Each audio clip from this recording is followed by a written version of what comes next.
Wasallam, setiap malam-malam ganjil Allah Subhanahu wa Ta'ala akan memberikan anugerah, memberikan rahmat yang lebih daripada malam-malam yang lainnya, di mana Allah Subhanahu wa Ta'ala menurunkan malaikat-malaikatnya yang dipimpin oleh malaikat Jibril untuk membagikan rahmatnya yang berupa ampunan, kelonggaran, yang berupa isyadah, pembukaan pintu surga, penutupan pintu neraka bagi mereka. Ini yang sudah disampaikan oleh beberapa ulama. Karena itu alhamdulillah tadi Bapak Kiai Busro menerangkan makna, arti daripada arti puasa, yang mana kita dianjurkan untuk sabar. Saya ingin sedikit menambahkan makna puasa itu adalah syukur, di mana kita semua diciptakan oleh Allah Subhanahu wa Ta'ala dalam keadaan beriman kepada Allah. Kita tidak minta oleh Allah Subhanahu wa Ta'ala untuk menjadi muslim, tapi kita digolongkan daripada keluarga muslim. Kita tidak minta oleh Allah Subhanahu wa Ta'ala daripada orang-orang yang beriman kepada Allah, tapi kita digolongkan daripada orang-orang yang beriman dari Allah, daripada Allah Subhanahu wa Ta'ala. Ketahuilah, ikhwani wa akhwati, saudara laki-lakiku dan saudara perempuanku, bahwa kenikmatan kita digolongkan daripada keluarga muslim yang tidak pernah kita minta. Allah Subhanahu wa Ta'ala kita wajib mensyukuri. Dengan apa? Dengan memenuhi semua perintah-perintah Allah, termasuk puasa. Puasa ini apabila kita jadikan sebagai rasa syukur kita kepada Allah, rasa terima kasih kita kepada Allah, yang mana semua orang muslim dan orang mukmin daripada umatnya baginda Nabi Muhammad SAW dipastikan 100% oleh Rasulullah SAW, diyakinkan 100% oleh baginda Nabi Muhammad SAW dengan hadisnya, dengan sabda beliau SAW, kullu ummati yadkhuluna al-jannah illa man aba. Semua umatku akan masuk surga. Kita semua akan masuk surga, diyakinkan oleh baginda Nabi Muhammad. Kita akan duduknya nanti di akhirat, akan ada di surga. Rasulullah telah menjaminnya, Rasulullah telah memberikannya. Naam, ya saya sepakat, saya setuju, saya lebih condong dengan arti bahwa puasa itu semuanya harus sabar. Karena makna puasa adalah imsakun nafsi, menahan diri kita. Karena apa? Untuk menahan diri kita, agar kita belajar dengan kesabaran kita. Tapi yang lebih inti, ikhwani wa akhwat, yang lebih inti daripada kita mensyukuri nikmat ini, kita dijadikan oleh Allah Subhanahu wa Ta'ala sebagai umatnya siapa? Umatnya Nabi Muhammad. Dan Nabi Muhammad SAW menganjurkan untuk apa? Untuk kita menjalankan perintah. Yang namanya sholat, kita jaga. Yang namanya puasa, kita jaga. Kalau kita lepas daripada itu, kita akan masuk dari golongan orang-orang yang abang. Kita akan masuk dari golongan orang-orang yang enggan. Bukankah kita ingin semua mendapatkan syafaat? Bukankah kita semua ingin mendapatkan masuk surga bersama dengan baginda Nabi Muhammad? Ayo kita syukuri. Dengan apa? Dengan kita menjalankan perintahnya Allah, dengan kita menjalankan perintahnya baginda Nabi Muhammad Sallallahu Alaihi Wasallam. Dengan puasa. Puasa kalau kita bersyukur dengan Allah Subhanahu Wa Taala, bukan hanya menahan diri kita dengan sabar saja, kita akan nikmat puasa itu. Ya Allah, puasaku ini karena aku hanya mensyukuri nikmatnya Allah. Ya Allah, indahnya kenikmatan yang diberikan Allah. Rasa lapar, rasa dahaga, nafsu-nafsu yang ada akan terbengkalai begitu saja apabila kita menikmati puasa itu. Bulan Syawal besok 6 hari Fa'ad Ba'ahu Sittan, diikuti dengan puasa 6 hari setelah bulan Ramadan. Itu dia merasa nikmat, meskipun samping-sampingnya sedang dalam keadaan lebaran, makan makanan ya puasa. Karena apa? Bisa mensyukuri nikmat puasa. Ikhwani wa akhwat, kenapa kok banyak saudara-saudara kita yang tidak bisa menjalankan puasa sunnah? Karena belum bisa menikmati apa itu mensyukuri daripada puasa. Kalau bisa, wallah. Banyak dari saudara-saudara kita tanya dengan mereka yang sudah biasa sholat atau puasa Daud. Tanya dengan mereka yang biasa puasa dahar 1 tahun dulu. Karena mereka bisa menikmati makna siap dengan mensyukuri. Alhamdulillah diberikan keimanan, alhamdulillah diberikan keislaman, alhamdulillah kenal dengan keluarga baginda Nabi yang mulia Muhammad SAW. Alhamdulillah bisa kumpul bersama. Alhamdulillah diberikan kenikmatan Allah oleh Allah Subhanahu wa taala, tidak ada rasa lelah untuk ibadah. Alhamdulillah diberikan oleh Allah Subhanahu wa taala, tidak ada rasa malas untuk ibadah. Kalau itu bisa kita syukuri, bapak-bapak dan ibu-ibu bisa bersyukuri. Ya Allah, nikmat hidup kita. Kita diberikan anak, kita syukuri anak-anak kita. Alhamdulillah ya Allah, Engkau telah memberikan anak kepada kami ya Allah. Anak bukan beban, anak bukan suatu keruwetan. Ini adalah kenikmatan dari Allah. Maka cara mensyukurinya kita menjaga dan merawat mereka. Kita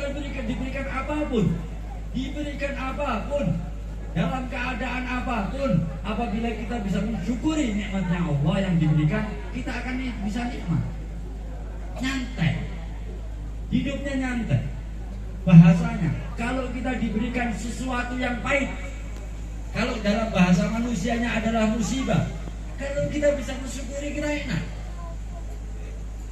kita nyaman.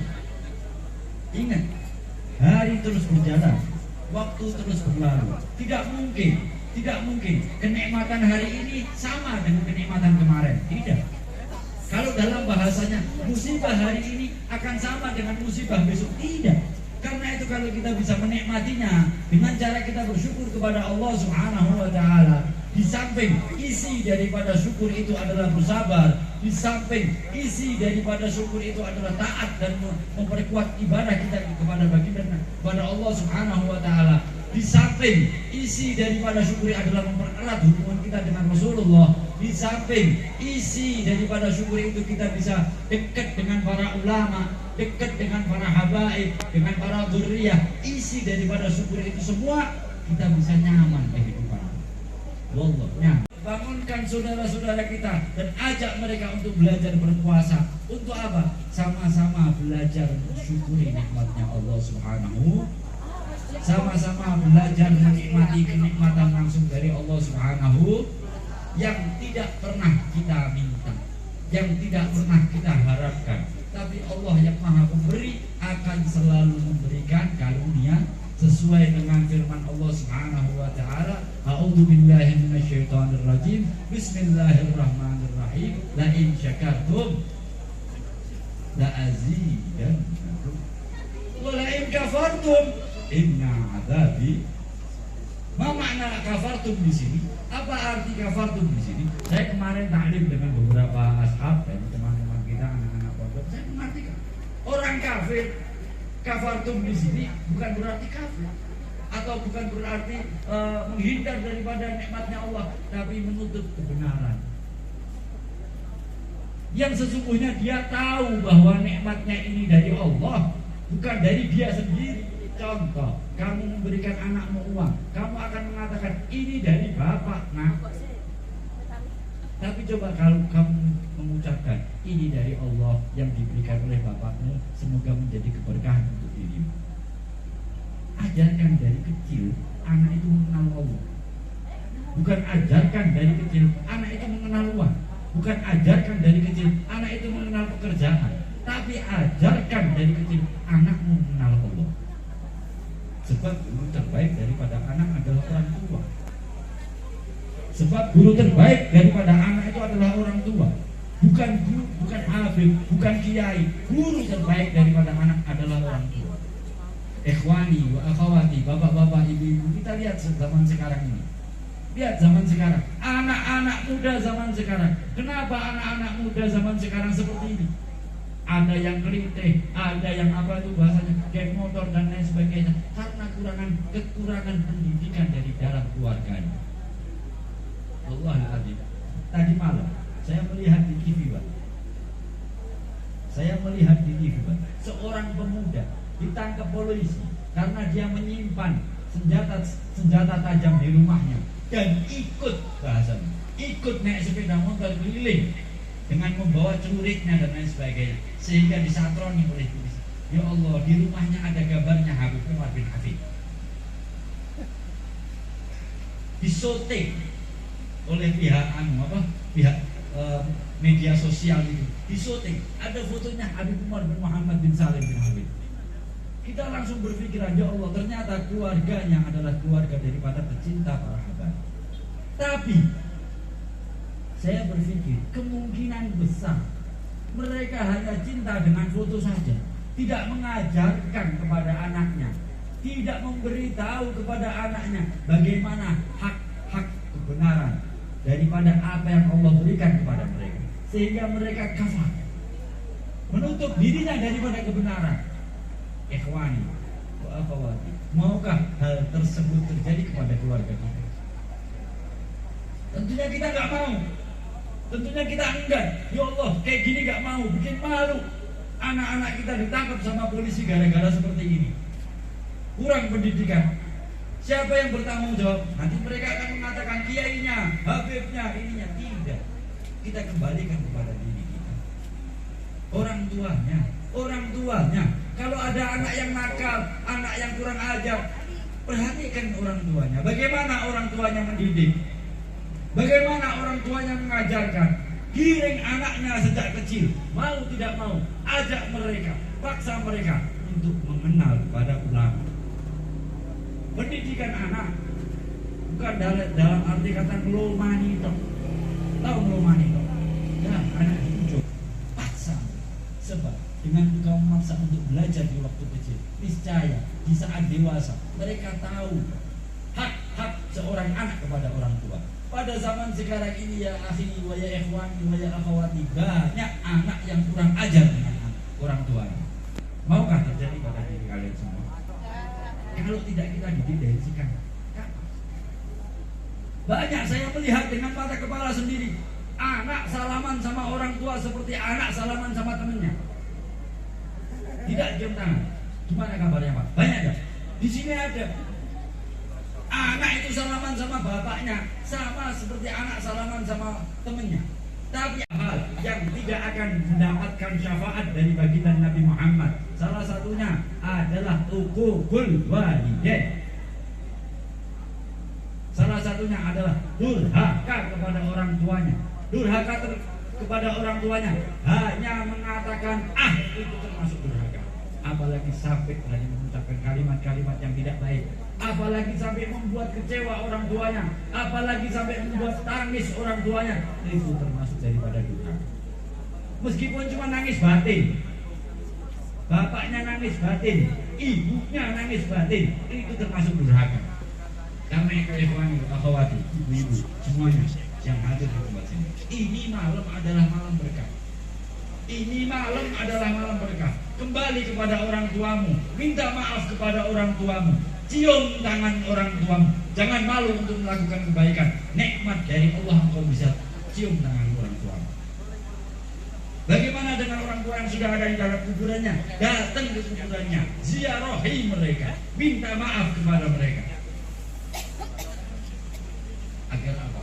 Engkau digolongkan daripada anak-anak yang bersyukur atas nikmat Allah. Engkau dijadikan anaknya, engkau dijadikan putranya, engkau dijadikan putrinya.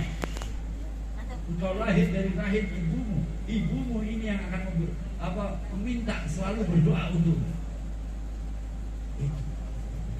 Itu yang berbeda. Ini nikmatnya Allah yang tidak bisa kita sangka.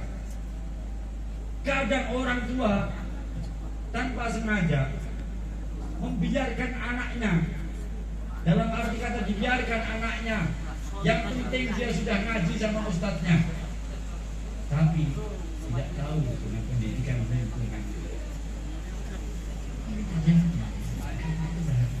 Dari kecil, dari sejak kapan? Balita. Dari sejak balita ya ikhwani, dari sejak balita ya akhwati, wahai saudari-saudari perempuanku, dari sejak mereka kecil ajarkan, kenalkan kepada Allah. Saya sering mencontohkan, ini uang punya siapa? Kepada anak-anak saya dulu waktu masih kecil. Ini punyanya Allah, bukan punyanya bapak, bukan punyanya ibu. Ini uang punyanya Allah. Ketika Allah mengambil dengan cara dicuri orang, nikmati dan syukuri. Dengan cara dikemplang sama orang, nikmati dan syukuri.